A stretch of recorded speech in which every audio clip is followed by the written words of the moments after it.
All right, hello and welcome to the Matchday Vlogs channel. As always, please remember to smash that like button, hit subscribe, because it really does make a difference to the channel. You'll notice that we're in a slightly different environment.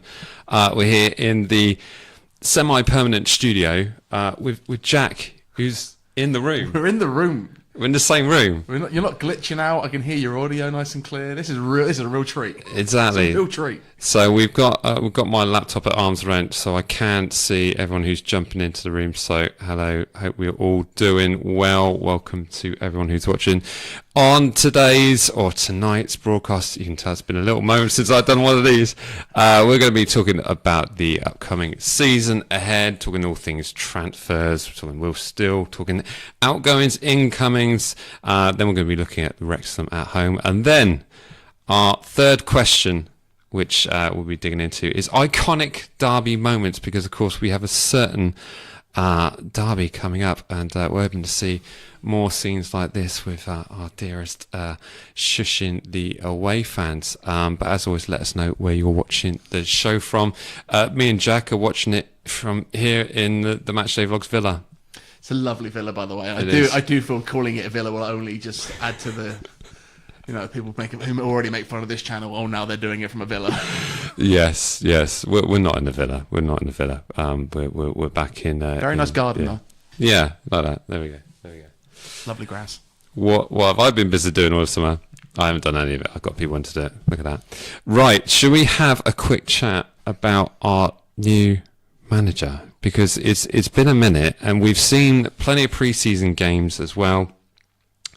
I was at the Brighton game at the weekend, and I actually got to sit right behind the dugout and see Will Still getting on. And the first thing I noticed actually was it was a very warm day. Yeah.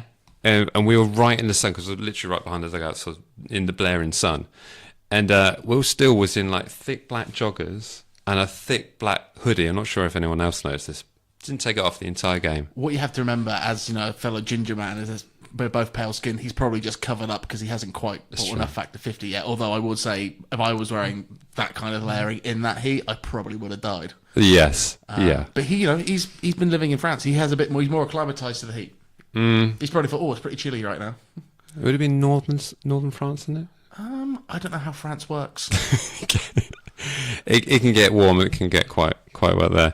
Hello to all the members. There will be some additional members' privileges, which I'll get into later in the show. All that stuff is coming up.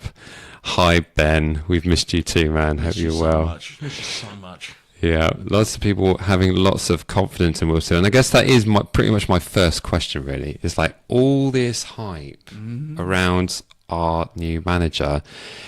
Does it help or hinder him in any way? Does it matter? I don't. It's for the first time in a while we've got the hipster's choice of a manager. It's like, right. Like going into every other season, we were always sort of arguing and defending the club of like, no, we're not going to get relegated. We're better than you think we are. Yeah. It turns out we're not. And for the first time ever, we were entering a pre-season where people really like our manager. They really rate the manager. They look at our team and think, cool, it's a lot of firepower for the championship. And I'm like, I'm really nervous because I still don't know what to expect, really. Yeah. I've watched a lot of his team's highlights, a few games, him talking, and it all sounds great. Mm-hmm. But I thought Russell spoke really well as well. It was then seeing that put into effect. I think the big thing for me is that he's clearly not assigned to one system. He likes to vary it up. He'll happy change of formation in a game, change of style of play. It's more about the team you're playing than it is the style of football you have to play. The only thing that is going to be consistent is the velocity of it and how aggressive he plays that kind of football. Yep. The press is back. The press is back at Southampton. The press is back, and we were just talking off air actually about the fact that on Saturday, wasn't it? Yeah. Saturday against Brighton. When the coach didn't turn up, so I couldn't come to the game. Yes, it was Saturday. In case you're wondering where the content was, I got some clips. Thank you, National Express. Yes, nice work. But it's the first time I've seen us have a club on the ropes. I think for a while, there was the moment when Jay Robinson sort of put in that deflected goal.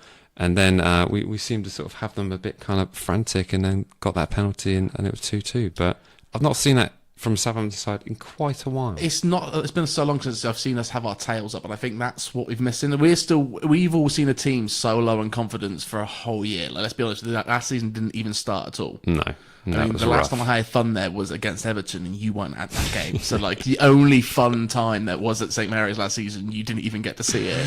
Yes.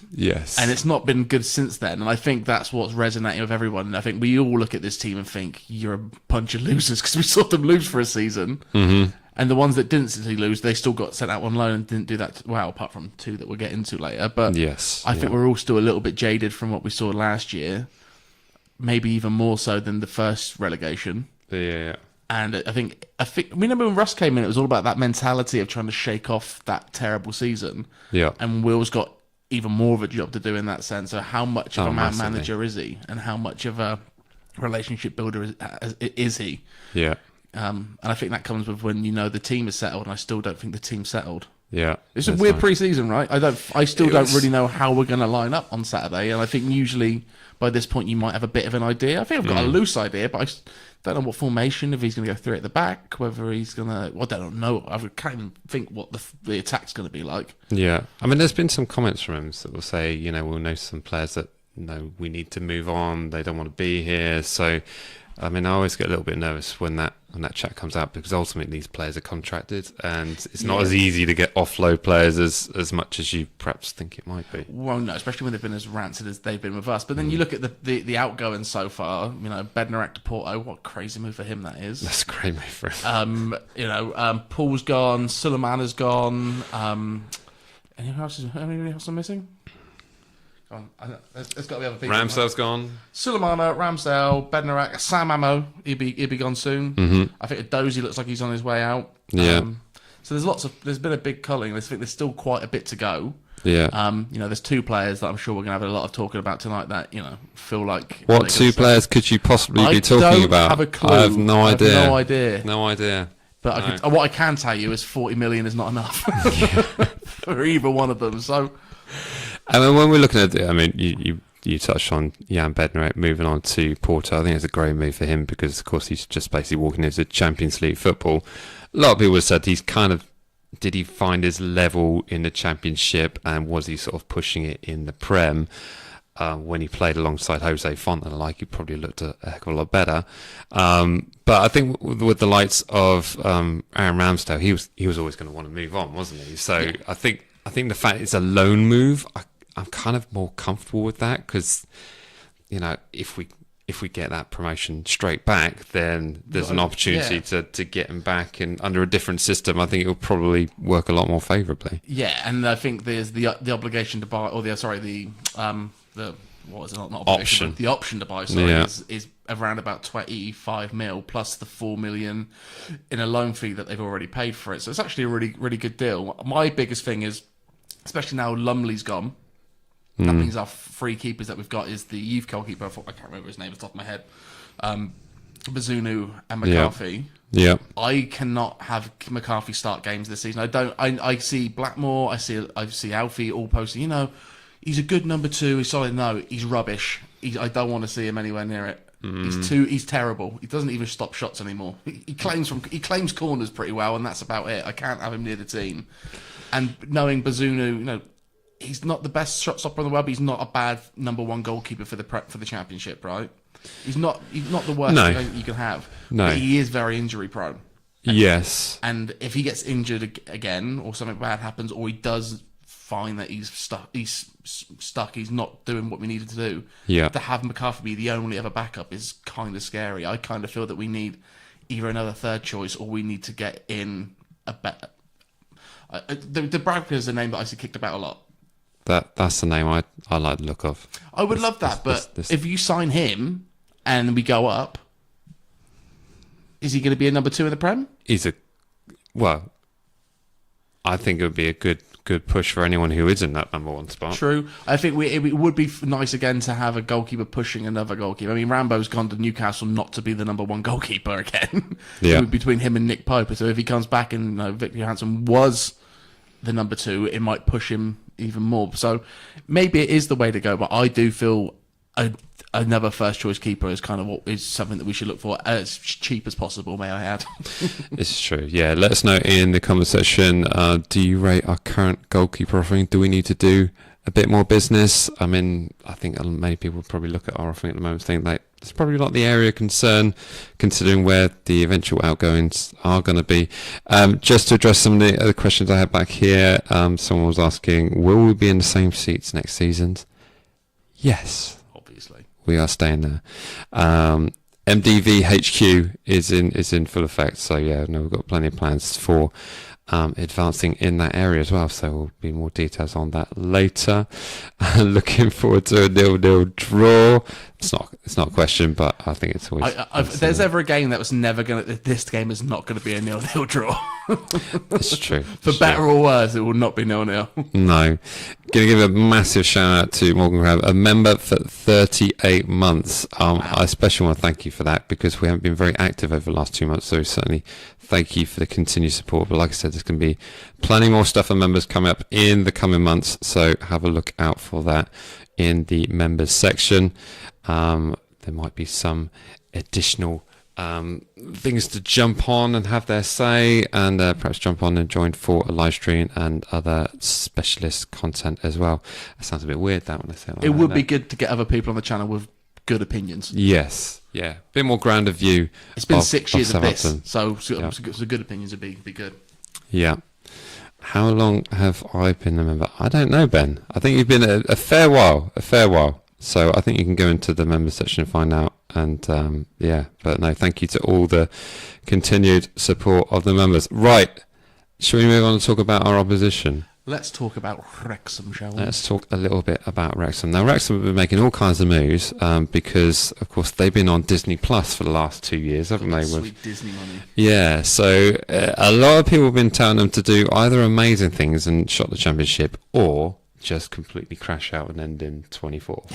So I don't really know which one to listen to, but they have made some signings. Kiefer Moore, who made that famously ill-fated pass in the playoff final a few months ago, and also who's there? They've got Connor Cody as well, and I think this will be the shirt they're playing in against us on Sunday, won't it? The Norwich shirt. Yeah, the Norwich shirt. So that's the one we'll be seeing, and of course they do have J-Rod, which is a bit of a because you said that he's not actually scored that many goals. No, I think he's on 3 or 4 goals, and I think 2 of them were penalties, and one of them was a missed penalty which he tapped in afterwards. So J-Rod has not lit up League One, so I don't think he's going to come down to the Championship and do much better. But he seems to be, if you're playing with 2 strikers, he's not a bad guy to have up front with them. With Wrexham, they've also just signed Ryan Hardy from Plymouth, and I've always kind of rated Ryan Hardy. I think I've done too many Football Manager and getting Ryan Hardy and him just bad goals for me, so I quite like him as a striker, and I think he can do quite good numbers for them. But I think as a team, Wrexham are kind of both Wrexham and Birmingham coming up are doing the same sort of things where they're just injecting a lot of cash into it, trying to and I think they're going to do it in a smart season because let's be fair, the bottom 2 or 3 have probably already been decided. I mean, Wednesday are probably more than likely going to take that bottom spot. You've got Hull that have a transfer embargo and firing managers left and right. Yeah. So they've probably got a good chance of not going down regardless. But these teams can almost make top 10, maybe push for playoff spots as well. And I think that's kind of the unknown about it. I think this game is the worst game we possibly could have had. The first game, because you've got there's so many unknowns. If you're writing the script for Disney Plus, the best way to open the season is either giant killings. We've beaten a Premier League team. You can say that. I can't. Giant killings. I can't say that. Did you just do that? Was that balloons? Was that? I don't know. I know that your Mac does weird things. He makes certain gestures to it. Does a thumbs up, doesn't it? But if you're writing the script, the first game you either want a giant killing, like we've beaten a Premier League team, first game of the season. Let's roll in, or it's going to be a humbling welcome to the Championship. I think it can go one of those 2 ways and nothing in between. Yeah. The things we've got on our side is Wrexham are still putting their squad together. Connor Cody's only just joined, Kiefer Moore's only just joined, Ryan Hardy's only just there. These new players are still integrating into a team that's a going to get to know this new league. So hopefully we're going to get them when they're still sort of putting stuff together. Yeah. But they do come up with all the thunder in the world. They've got all the momentum going their way, and that always scares me when you've got a club that, 3 promotions in a row is unheard of. Yeah, that is insane when you think about it that way. And but that core of the squad's still there, and Phil Parkinson's is still there. I mean, Phil, I was trying to see if he's managing the Championship. He was with Charlton in like 2007, 2008. Okay. And they got relegated, but that was he was a part of Pardew's team. So he's not been in this league either, and he did struggle with League One. There were rumours and rumblings whether Phil should go last season. Okay. So it's not like they've stepped up and it's been a breeze. It was a difficult season for them last year, so I'm kind of hoping it's a bit of a humbling when they come up for another step. Maybe. And there's still a lot of tired legs in that squad. There's still players that have not played this division before, and the players that they've gotten to do so are still getting to know the squad and how they want to do things. So it could hopefully, it'll be a little bit of a stunt. Maybe they'll stumble out the blocks and we can kind of jump up on that. But I think we're kind of in the same boat, really. I think we are. There's so many unknowns. I mean, I don't know if Connor Cody's still going to be quite at it. I mean, I don't think did he start for Leicester? He's good for the locker room. He's good for the dressing room. Good for morale. And the same with like Kiefer Moore. I mean, I guess it's, he's a proven striker in the Championship. Got Sheffield United to the playoff final, but ultimately made the glaring error with what he did. But I don't know. It's huge. But the thing about the Championship, which I absolutely love, is the fact that when you watch it towards the end of last season, you realise that actually those playoff places, like the bottom two, those the 5th and 6th position, are suddenly like anyone down to like maybe 19. Anyone can get it. Can get it just from like stringing 3 or 4 wins together, and then suddenly it's like, oh my goodness, they're only 3 points away from a playoff position, and that's what makes it, probably the funnest league in the. I will make a scary early prediction. Okay. If we finish 3rd, we won't win the playoffs. Oh, okay. That's right. I'm going to scare people straight out the bat. First live show of the season, and I'm going to scare us straight out the bat. There's going to be a lot of scary thoughts this season. Yeah. I mean, for you, what is a successful season this year? Automatics. Exactly that. We have to get automatic promotion. There's no anything less than that. It's not a good season for us. No, it's true. Who's our threat to those automatics? It's such an arrogant thing to say. It is, but I mean, who knows? We could come down and be Luton, but yeah, I don't think we will. Listen, this is the first season. Like I said, all the pundits reckon we'd be fine. It's only us because we've got scar tissue from last year to be like, well, no, we're not. It's going to be awful. Yeah. But I think Ipswich is our biggest issue. We still need to know about these Leicester points deductions. Are they going to get 9? I hear 9 points. Well, that can hopefully knock them just out of that running a little bit. I'm hoping that will just keep them away from us a little bit. Yeah. But in reality, that's 3 games. That's not a huge decider for me. It will be Ipswich. I'd be interested to see. Even Tom. Sorry, go on. It'd be interesting to see what Sheffield United do with Sellers. Yeah. Because they did really well last season. They only missed out by a split. So I think it'll be us and Ipswich at the top. Yeah. But for me, just a minute. What did you make of that Sellers announcement? I have to be honest, and I'm sure many other people did, but when that came out on Twitter or wherever it's called now, I genuinely checked to see if it was a parody account. I get that. I didn't believe that they were actually getting rid of Chris Wilder and appointing Ruben Sellers. I thought after the season they had, and knowing Chris Wilder's history there, it's like, why? But at the same time, you look at Ruben. I mean, I think we're the only team that might have a bit of a skewed look at it because, I mean, he did better than Nathan Jones. Yeah, he did better. Like that Chelsea game, great. There's definitely, and we all knew there was an all right manager in there. He was just so fresh, so new, so raw with a terrible Southampton side. Yeah, he couldn't do much. But he went to Reading, and let's be honest, a Reading in despair. Yeah, because we were at that friendly game. We played them with probably his first game for Reading, and they were rubbish. But that was against us. Yeah, that was with Nathan Teller and James Ward-Prowse Southampton side. So I get why he struggled against that. Everyone would with Tino Livramento in it as well. Exactly. What a team! That team would have blitzed the championship that season. Was Romeo Lavia still there? I think so at that time. But what a squad! So he did well at Reading, and then he's gone to Hull. that struggle, but he still did really well with. Yeah, a lot of restrictions at Hull as well. Exactly, a lot of restrictions. So he does a lot with a little, and I feel, Sheffield United kind of, he could, if he's given the right tools, can do that. He can go. He can fly. Yeah. Fly, Ruben, fly. Well, we certainly wish him all the best, apart from the times when he plays our delightful club. Is there any? I think we've probably covered as much as we know about Wrexham, because we haven't gone that deep. Unless you had anything extra. Do I have notes? I mean, I've got Jack's so many notes. Seriously, he's gone to town on this. I mean, I might have done all the little pretty pictures, but my friend to my right here is that's some serious stationery. I think I said everything. Oh, one thing I did mention just before we went on is that Les Reed. Oh yes, is currently part of the strategy team at Wrexham. Yeah. So by the end of the transfer window, Vestergaard to Wrexham. What a backline! Connor, Cody, and Vestergaard get the band back together. I'd watch that. It'd be good. That would be quite something. There must be chocolate. Les Reed went to Wrexham to buy Yannick Vestergaard. don't quite work, does it? Are we going to be singing that about the Gabbiadina Pizza Hut that they've got at St Mary's? Has anyone tried the food at St Mary's? I was there at the Brighton game. I have to say that the pizza it's okay. It's all right. Yeah. It's probably worth it. What I was shocked by was chicken burger for £11. I mean, so it is Wembley prices then. The fear was correct. The fan forums tomorrow. I know one question is going to come. It's do we believe that the food is priced quite right? And Phil Parsons will answer that and say, well, we believe it's relative to everything that's gone. And he's right. He's right. But still, £11. It's a lot. Yeah. Where's the rest of the chicken? Do I get it with it? That's outrageous. Did you try and get tickets to the fans forum? I forgot.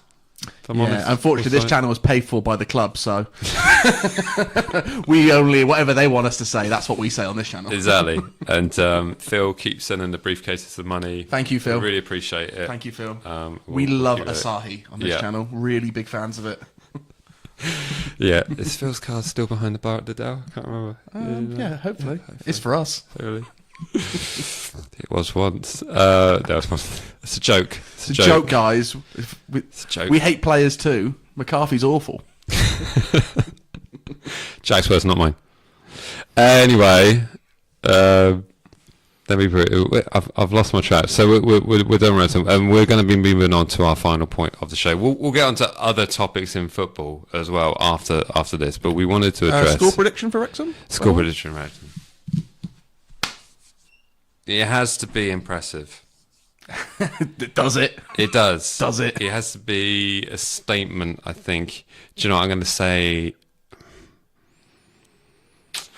2-0 Southampton. 2-0. You think we're keeping a clean sheet? First game. Yes. What's a 2-0 game for a band with a team with a leaky defence? 3-1 Southampton. 3-1. 3-1 Southampton. Let us know in the chat section exactly what your score is, and we normally go through them right after we've discussed ours, but we've just literally discussed ours. So just if you happen to know what yours is, stick it in the score prediction. But Luke's jumped in already. Look at that, nice work, Luke. He's going for a 2-1. Ben straight in. Look at that, 10-0. Love that, Ben. Ben's got his seat near the away fans as well. Yeah, good luck with that, Ben. So, tell the away fans 10-0 when you see him Saturday. St. Kalos FC is going for a 3-1. He's agreeing with you. 2-0 Saints Robertson and Stewart. That's a good idea. Who's your goal scorers? Do you know, I really like Jay Robinson. He looked troublesome. Jay Robinson is the perfect, it's okay, Diblin's leaving player. It's okay, got this guy now. Hey, TO Saints podcast. Just in case you're the one of the people that's not subscribed to that channel, please go and subscribe. Yeah, because anyone watching this isn't subscribed to that one. They must be. The good content. They must be. They got congratulations on 38,000 subscribers. That's absolutely nuts, but congratulations. Well deserved. Can you send us some beer?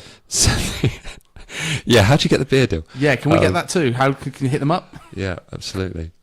Moving on to the rest of the score predictions. Total Saints pod, please get yours in. It'd It'd be fun to know what you guys are thinking.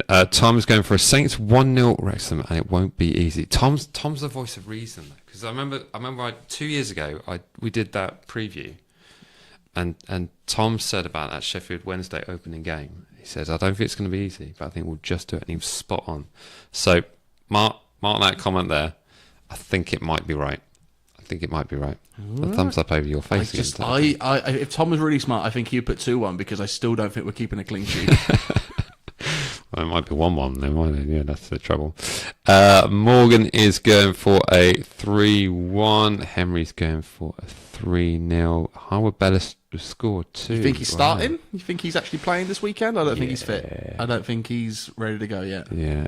Opinionated Saints going for 3-1. Armstrong, Brace, Downs to come on the bench and kill it at the end. I quite like the look of Damien Downs. So do I. Yeah, did look good. Although Armstrong also looked dangerous. I think we've got a better attacking line than we all give credit for. I've spoken to a few Wrexham fans before this game, and they I think on paper, if you're an opposing supporter and you don't know what we know, seeing Ben Barrett and Diaz, Adam Armstrong, Archer as a front three in the Championship looks ridiculous. Yeah, their goal scoring record in the league is fantastic. It's just whether they can do it, but I don't think Russ was the right man to get that out of them. Whereas I think Will might be. Yeah. Especially Archer. I think Archer getting in behind the lines. Yeah. With the press, it's going to be pretty spicy. I don't know why there's a thumb going up over your face all the time. I don't know why that is. Because I'm making great points and the laptop's agreeing with me. It might be that.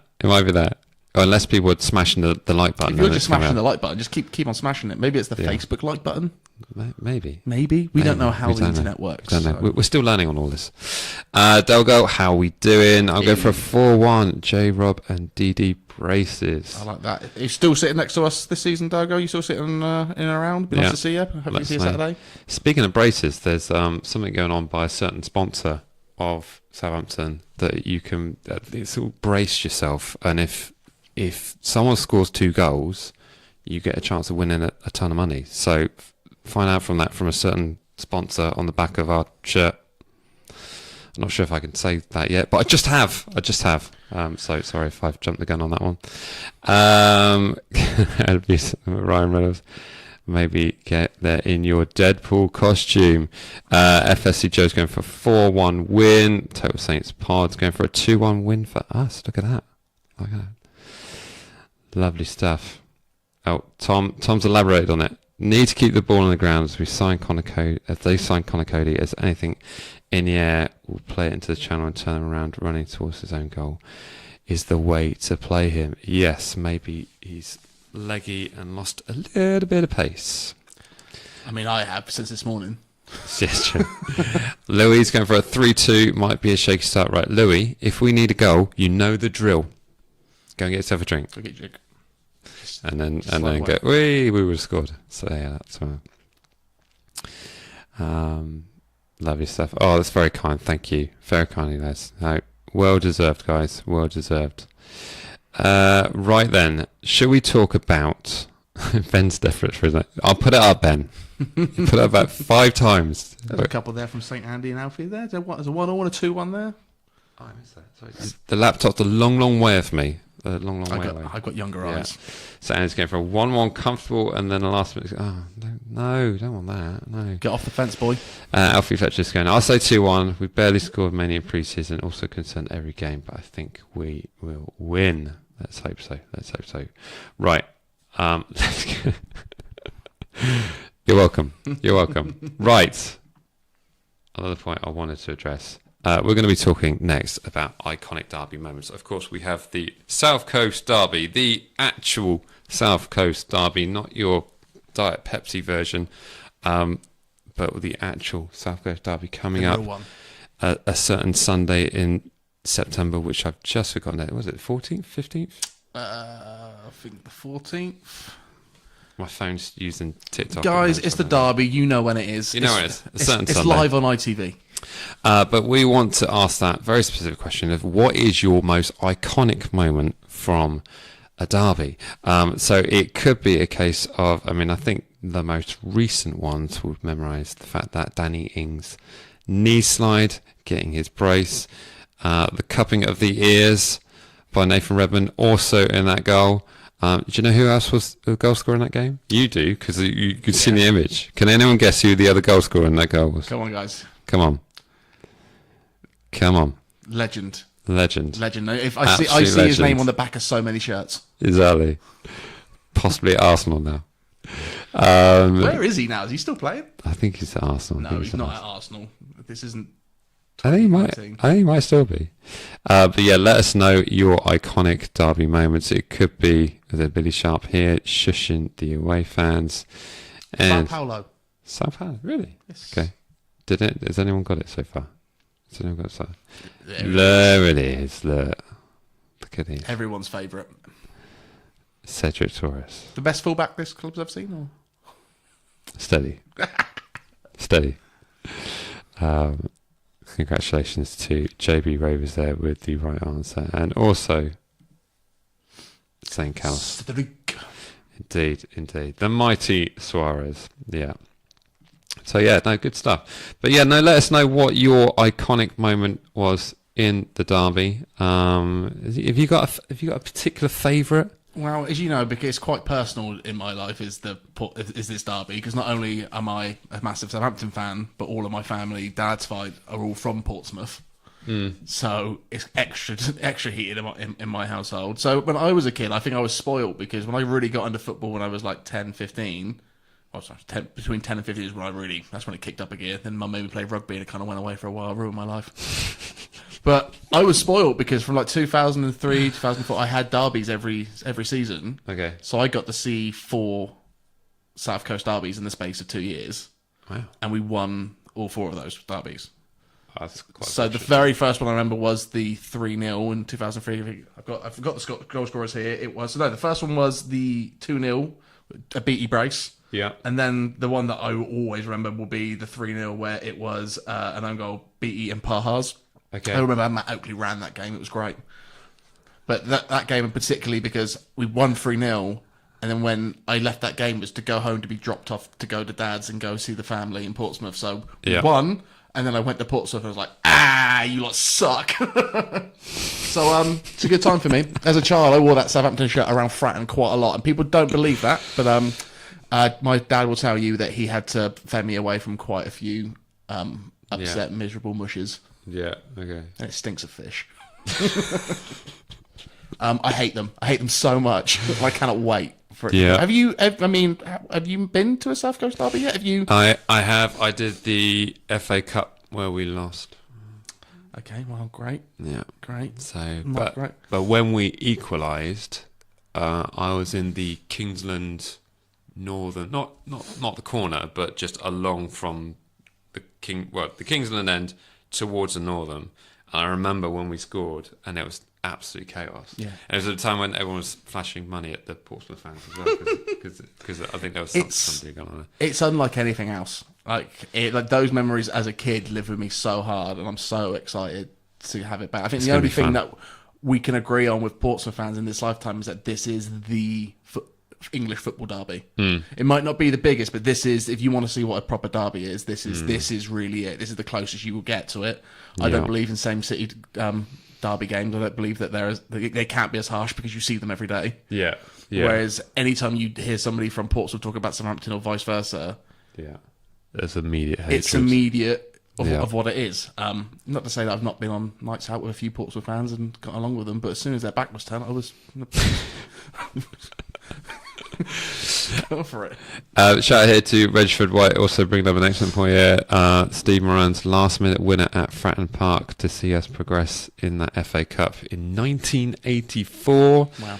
Jack wasn't even alive. Just a glint in my father's eye. I was not on solids. That's all I'm going to say. Yeah, I was very young. I was going to make such a dirty joke, and I remember what channel we were on. Yeah, it's live. I can't edit this. No. I can't edit these, Jack. But the last time out was a bit... not that they were dud games, but there were 2 draws last time in the league, weren't they, when we went up? It was a 1-1 and a 2-1. Yeah. They live off of that 2-1.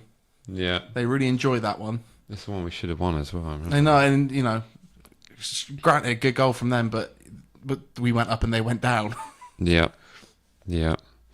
Let's see what we've got here. 3 derbies since I became a fan in 2010. They've been too rubbish to play us. Favourite moment was Redmond's goal in the fourth. That was a good goal. I did enjoy that one. And that was the one where you just knew it's done. Yeah. It was like, yeah.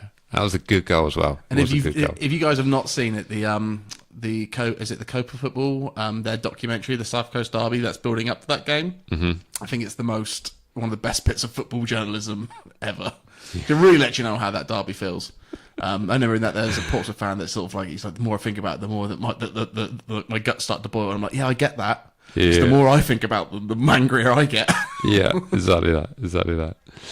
Thanks, guys. Saying I don't remember 4-0 enough. I was 3 in the last League One. Yeah, no, it's the thing. You know, there's going to be many fans out there. This is going to be their first experience, and I think that's what builds it. I think that's what builds it up. The fact that you know it doesn't happen all the time, and it's not a regular occurrence. So when it does happen, it's kind of volatile. I mean, I've already seen that. You know, for the away leg, that Southampton fans have to travel on Southampton coaches. There's no buses or trains. You have to go through that. I know, again, Portsmouth are never going to do us any favours, but I feel like they should give us that whole end like they did for the League Cup. I feel the atmosphere's better, surely, if you just let us fill up that back end. Yeah. What, at Fratton Park? Yeah. I think they'll probably have to do that. Anyway. They have to. There's no way they'll be able to mix it because they just won't be able to. And it'll be really interesting to see what happens at St Mary's for that corner because, I mean, it's going to be easier to divert them because you're going to be able to drive straight up. And I'm assuming it's going to be the same sort of thing where coaches will drop them outside the ground. Melbourne Road down, I think the whole of that road will be cut off. Yeah, there's like you can't go. Well, I'd be surprised if it's not just coaches like it is going to be the other one. That coaches will drop you off at the stadium. You will get out, go in, and go out again. You'll pick up your ticket and be coordinated off. So it's going to be interesting. It's going to be fun. I just noticed Delgar's comment down here. Let me see. I had 2 tickets for the cup game. Is this the 4-0? That's devastating. No one to go, so I sold them to a guy in a shop the night before. Oh, brutal. Absolutely brutal. Saying went to Portsmouth with school not that long ago. I wasn't chumped because I was in school. Double-led Saints. Properly chanted, unlike some friends. Fun stuff. Well, I've got so many I was in Portsmouth stories I shouldn't have done that. I played If you watch that Copenhagen documentary, there's a bit where they're outside what's called it used to be called the RMA Tavern in Portsmouth, just outside Chelsea, which was a real like hardcore naval supporters club. And I played there with my old band, and halfway through the set, we used to wear suits, 3-piece suits in this band, and I took that suit off to reveal a full Southampton kit. Bold. They switched my microphone off, and we just carried on playing, and I just shouted the rest of the set. It was pretty good. Live strong in the memory. That's pretty bold. That's what I think. That's what I think it's all about. There we go. Well, that's just us talking about some of the iconic moments for us as Saints fans, the Southampton Portsmouth derbies. But of course, if you're watching this on replay, let us know in the comment section as well your thoughts, and if you have a particular special moment that you're reverting to. Of course, these are very much Southampton perspective ones, and I suspect the only perspective that matters. That will be the majority that we'll be talking about, but that's it's because we're incredibly biased, and that's the way it should be. Do you want to say one nice thing about Portsmouth before we move on? No. It's got a train station, so you can leave it. Yeah, if you go on the M27 and stay on it, you'll just go past it. Technically, it's its own little island, so we could break it off and just push it away. Yeah, it could, but then the people of the Isle of Wight might complain. I don't care what they've got to say. Oh dear. Where is the Southampton supporter Portsmouth border? Wow. Yeah, that'd be a question. I'm not sure if there's a specific line they have to draw. I think there's buffer zones in there. I think it just sort of fades. Yeah. There's so many things that I was going to say, but they're just not appropriate. They're just not on this. And I'm just worried. Yeah, I think it's smash a like if you think we should do matchday vlogs after dark, where we just have a completely unmonetized channel. Exactly that. Exactly right. Right. I'm seeing the comment section going crazy about a certain topic. We are going to talk about a couple more things now.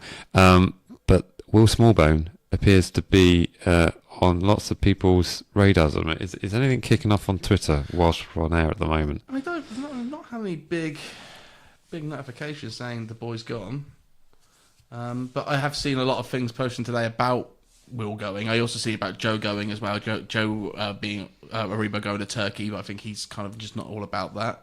But no, Will is something I've seen a few times today. Nothing kind of solid. Yeah. But just the idea of, Will Smallbone could move on from Southampton this summer. That's kind of what we're seeing from Jack Rosso and that kind of thing.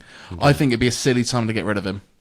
Personally, I think he scored 6 goals and 3 assists last season, and that's not including the playoff semi-final goal and then the playoff final assist.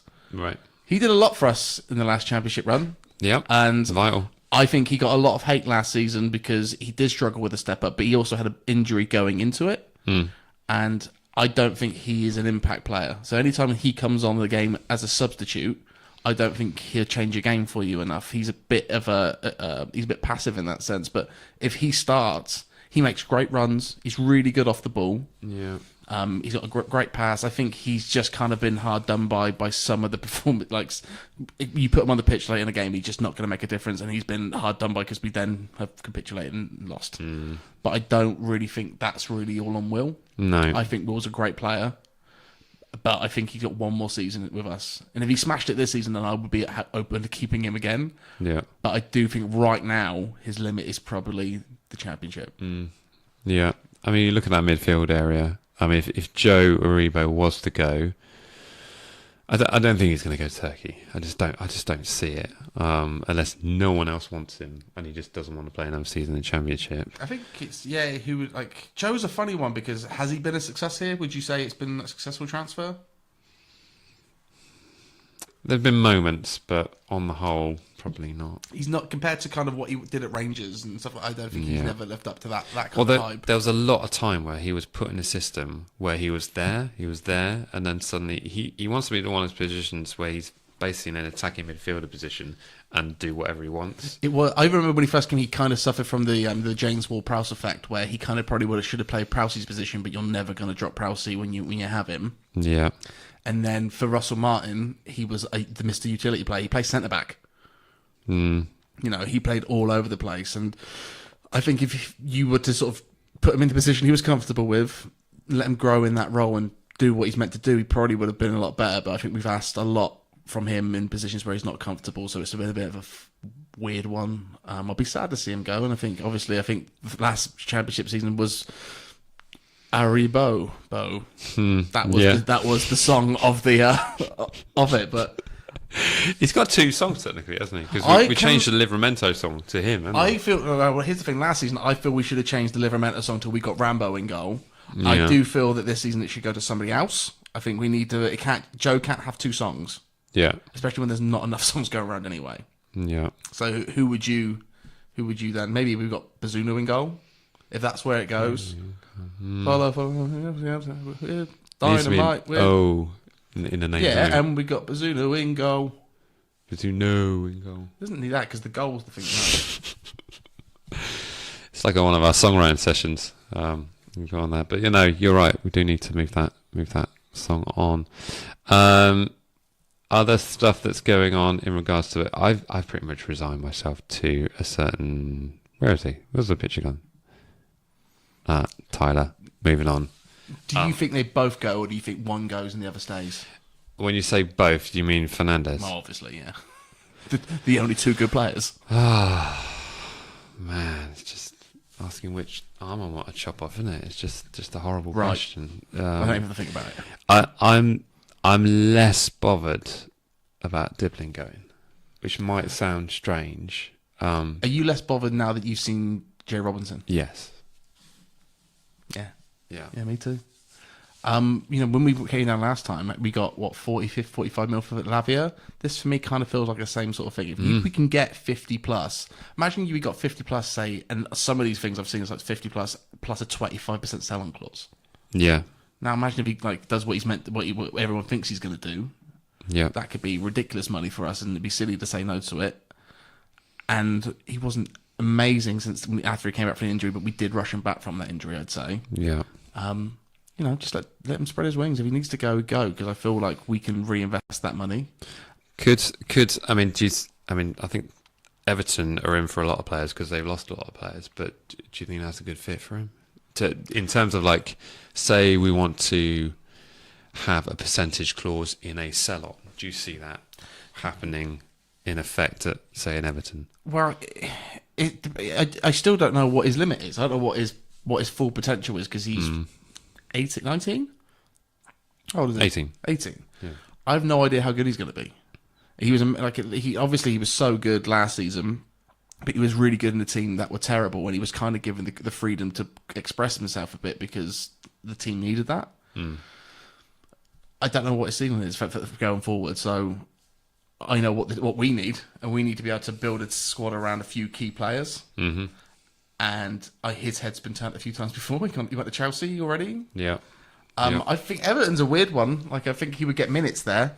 That's the thing. Like, he starts at Everton. He starts at Everton for sure. Wherever he goes somewhere else, he doesn't start. He could take a time. He probably might go on loan. He could do something else. But so I feel like a team like that would probably be the way to go. Yeah. I just don't think they're going to pay the money that we want for it. No. And what about Fernandes? I think he stays. I think he stays. I think, again, we're asking a lot of money from him now. If he does go, I think it'll be to like Atletico Madrid or go to a foreign team. I don't think he'll stay in England. Okay. So if something like that happens, it will go abroad. But listen, Litiz told me. Yeah. But we can't lose both Mateus and Tyler in one window. We can't lose both. We can. We can. There's a Mick McCarthy meme there, isn't there? Yeah. We can. I think this wraps around with like the transfer business in general. I got Dimling's age right. I knew it. The moment I said it, I was like, he's 19, isn't he? Fool. Yeah, I just knew it. Thank you, fact checking. How are you feeling in general about the transfer window so far? I'm confused by it. So am I. Yeah. Because I would have thought, given like everything we sort of were told, it felt like we're going to get business done early. We've got the manager in early. We know what we're looking for. We know the moves that we don't have to sell.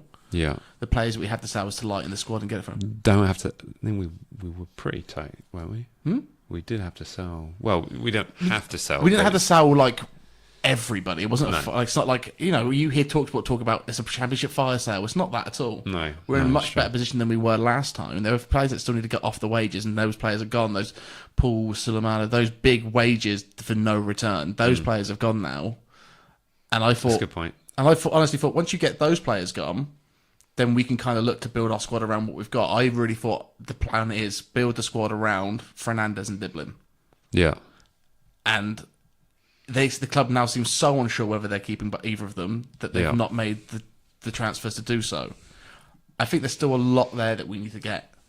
The fact that we've played Ryan Fraser so much in pre-season is kind of crazy. Now, granted, if Ryan's not the worst player to have in the Championship, but is he the one that should be starting in the centre of the park as much as you want him to be? But I still think that the hardest thing for me is that I just don't know what other players we should be getting. I know the positions we need. I know what we need, but I don't know who those players are. No, I know what you mean. And I think there's a lot of players in our squad like Ryan Fraser, like Adam Armstrong. They're not the biggest physically when you're going up against Championship defenders. That you want that physicality, and I think 6'4" and like built 6'4" wide as well. But that's where like Downs comes into play really well. That's why having a player like him, I'm very excited about him. The goal against who did he score against pre-season? Villarreal. Yes, not Villarreal. It was the Spanish team. The Spanish team we played. This is why they come to this channel for really. I'll let the chat section help me out. Yeah. When he scored that goal, like a lot of the players just say he just needs a chance and he's going to score. Yeah. And that's kind of what I see in that, and I'm really hoping like Luke's on it. Espanyol. Thank you, Luke. There we are. Thank you, Luke. That goal against Espanyol, he just came on, touched it, and he scored. Yeah. And that's kind of I just want a goal scorer. When was the last time we had that? Like even in the last championship, I know Adama scored a hat blow for us, but you never really went into each game thinking he's going to bag. Yeah. He's going to bag. So our last goal scorer, Danny Ings. I mean, Adama did well in the championship. Yeah. Yeah, I suppose. I think that's the thing. I think you look at our strikers as championship strikers, they'll do very well. Now, what I did here, see how smart I was? These aren't their total games. These are their championship games that I've got here. Oh, these are good numbers. These are good numbers. So Adama in the championship, 248 games, 80 goals. Archer, 40 games, 18 goals. Ben Barrett and Diaz, 230 games, 57 goals. And Ross Stewart, 32 games, 6 goals. So he's still in there as well. I think Ross is somebody to think about as well. Mm-hmm. So they're not all bad turnarounds for these players. Yeah, it's true. That's true. And also, they're not all in squads that are flying as well. Yeah. You looking at my notes? I am. What do you want to see? I'll let you look at them. Adama. Yeah, it's not bad, actually, is it? It's a good thing someone brings notes to these sort of things. Cameron Archer as well. Cameron Archer's bagged. Like, he's like, Cameron Archer is the bookie's favourite for Golden Boot this year. Wow. In multiple sources as well. I really I checked those accumulators. I checked a few different sites to be like, surely not everyone thinks Archer. Yeah. But they do. And that's why I think we don't have to panic too much about those three at the front. I think we got enough kind of there to deal with it. Mm-hmm. It's that midfield and that creative midfielder and someone that's going to be able to sort of link it up and gel it up right nicely. I just don't know who that is. I don't know. I don't know who we can look at for that. No. I mean, there's a few people putting their lineups in the chat here. I mean, Baz, Wellington, Harbour Bellis, Edwards, Bree, Downs, Charles, Matty, Armour, Robinson, Downs. Yeah, I think we got two Downs in our squad. Look at that. That's going to be confusing. Nice work with this. We're no longer as well. Double Barrel FC. We're now Downs FC. Yeah. I mean, when I watch Cameron Archer, though, I mean, he's clearly got talent, but I've just not seen him look dangerous. I think that's because of the style that he's had to play, and I think in this pressing team where we're going to be pressing teams and working the line really, really hard, he's going to be like critical in that. It's going to be no half pace. I've heard a lot of you see a lot of players saying like how already they're training like really hard and how it's a really physical thing. I remember there's a really good interview with Lambert from a few years ago where he talks about Poch coming in. I posted it on my X, so if anybody wants to go follow me. At Fuels. At Fuels, Fewels, come find me. I posted the clip on there where it's Ricky saying how when Poch came in, they were doing extra runs after games, they were doing extra training sessions, and it got to a point where him and I can't know who else it was. It was him said that we had to take Poch aside and we asked him, listen, you're really pushing us, you're really training us, could you just back off a little bit? And the next week they did even more training because he was just like, no, it's about fitness, it's about doing it. And I see that coming back into this squad a little bit as well. And that's kind of something we've lacked. I'm not saying, listen, it's really difficult for me as a 31-year-old fat man to be like, hey, these players aren't fit enough.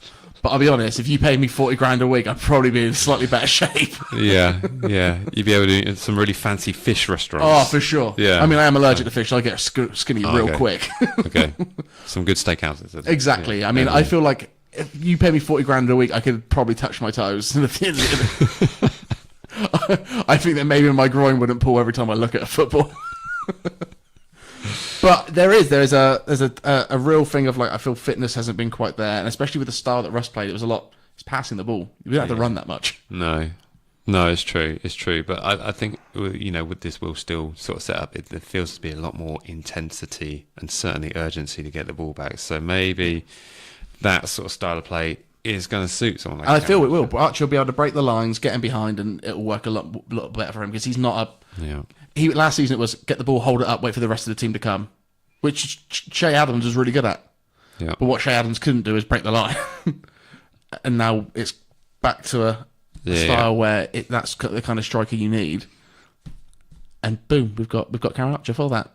We have indeed. A few more questions. Are we a Saints channel? Yes. So the little. I'm using my cursor and you can't see it. Look at that. Yeah, it's right. Look at how sad our faces are. Yeah. Well, that doesn't help. If they're thinking it's a Man United channel, they're going to be miserable, aren't they? Oh, yeah, but... Should we talk about the Prem, just quickly? Miserable but condescending, so we don't quite have that. Should we talk about Do you know what condescending means? No, patronising means to talk down to you. Can we talk a little bit about the Prem? Because I think people have been a bit silly out there. I'm seeing people put Man United in a relegation zone, and I think that's Man United with the squad they have, with no European football, surely have to be top 10. how about this, right? Imagine this is what happens, right? It's the last game of the season. United are in 18th. They're about to go down. And then the committee comes back and say, actually, Man City have broken all those rules. So they will now be 20th in the league, and United are saved by City. Yeah. I honestly couldn't care less about. No, I know what you mean. I know. You just occasionally seen silly things. I mean, the saga with Isaac, everything that's going on around, the newly promoted sides being written off before they even started. I think that's probably a lot of truth in that, to be honest with you. The fact that Leeds still have Farker in charge, I mean... Yeah, that's pretty crazy. Yeah. I mean, are we talking about who we think staying up this season? Because I think Sunderland are doing a Nottingham Forest where they're just buying insane players. Yeah. In the hopes that you just buy enough to make a team that can just about survive, and then next season, once you survived and you're not being punished by rules, then maybe you can keep going. But it is, you have to break the rules for a season, hope you survive it, and then take a little points deduction and do it again. Yeah, are they spending that much? Sunderland are spending a lot of money. Oh, okay, they've got some pretty good signings. Can't remember off the top of my head right now. Chat, help me out. But Granit Xhaka, I think was one of those. I don't know if that's 100%. Is it not? But but that is somebody that they were looking at. Yeah. So if they do get Xhaka, that's incredible. Sunderland signs Xhaka, yeah. Oh yeah, and Burnley signed Kyle Walker. I forget the name of the lad who's Jacob Horswell. Is that right? He does the Burnley stuff, and he was on the predict. Where do you think your team's going to finish? Where basically one fan from each club stands on a number to see where they finish, and everyone was like the Champions League spots were pretty crowded. Leeds, Sunderland, Brentford, Fulham were all crammed in around 15th, 16th, and then there's just this big gap, and there's Jacob stood on the 20th spot, and I was just like, he knows it. He knows. Like, he's just owning that. It's just like the fact that, if you're buying experience, he knows that he bought Kyle Walker. Well, 2 seasons ago, Kyle Walker won a treble. Doesn't mean they're going to finish anywhere near. So he just knows, and it's just that I think we were a little bit naive to what we might have achieved, but I don't know. I think everyone overestimates their team at the start of every season, and there was no way they have to. I was not a fan of exactly. So, yeah. Exactly, and there's no way that we had any idea it was going to be that bad. No one thought it was going to be that. And now we're the opposite. Now I've come starting this season thinking, oh my god, we're going to struggle this team. But everyone else is like, no, you're going to do really well. You got a great manager. You got a great squad. You can just keep a few. And here's the thing: Southampton is the team that has good players and sells them. Yeah. So if we lose Diblin and Matty, that's just what happens over here. And it's not that something I want to accept, but I accept that it happens. Yeah, and if we were to do something like that, I'd expect to recoup that money and then spend it, maybe 10% on it, on some absolute starlets from the French league that Will still knows about, and then suddenly... I did think that. I was like, would he do a Russell Martin and bring any players over from like Rennes no, all of his good ones they sold. So. That's another good thing about Will, is that he overperforms on the squad that he's given. Yeah. And I think he's already taken to stock kind of what happens over here and what he's got. And he'll know what he has. At least you can kind of feel safe in the knowledge of, if the worst happens and either one of them or two goes, that is 50 million to play with. It's true. It might not be this season, might be next season, and it's just the recruitment's been so bad for us. Yeah.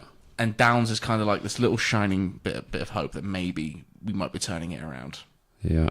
There's a few chats going on about Tyler Dibney. It's BBC announced withdrawn Tyler from full training. I think he's just sort of training on his own. I don't think he's kicking up a fuss at all, but naturally want to protect that money if it is on its way. Someone saying 40 million for Dibney, though, take it.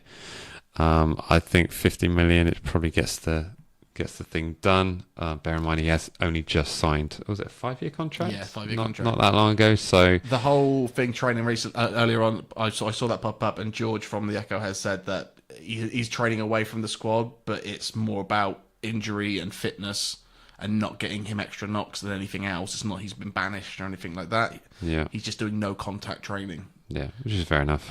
Which, to be honest, is what he should have been doing when he got injured the first time, and Rush shouldn't have rushed him back. This is true.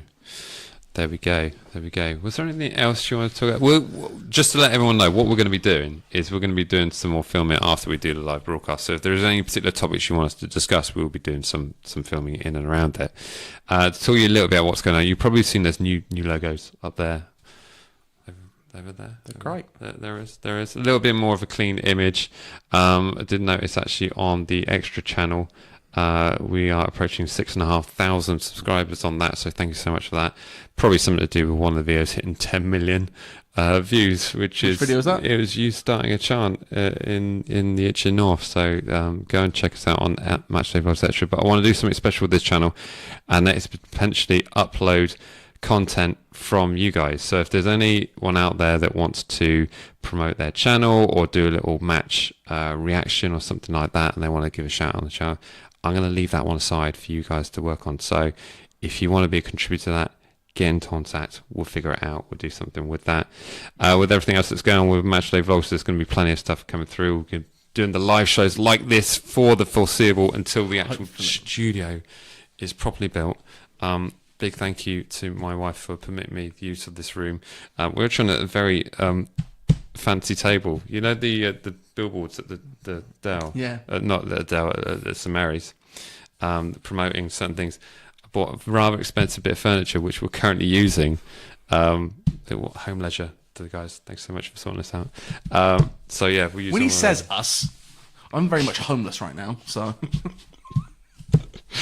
So yeah, but I'm using that. But there will be a new studio coming eventually, but for the foreseeable, we'll be here doing the thing live, and then we'll also be shooting some extra content around it. So you'll probably see some plenty of stuff like that. But if there's any particular topics you want us to address, let us know.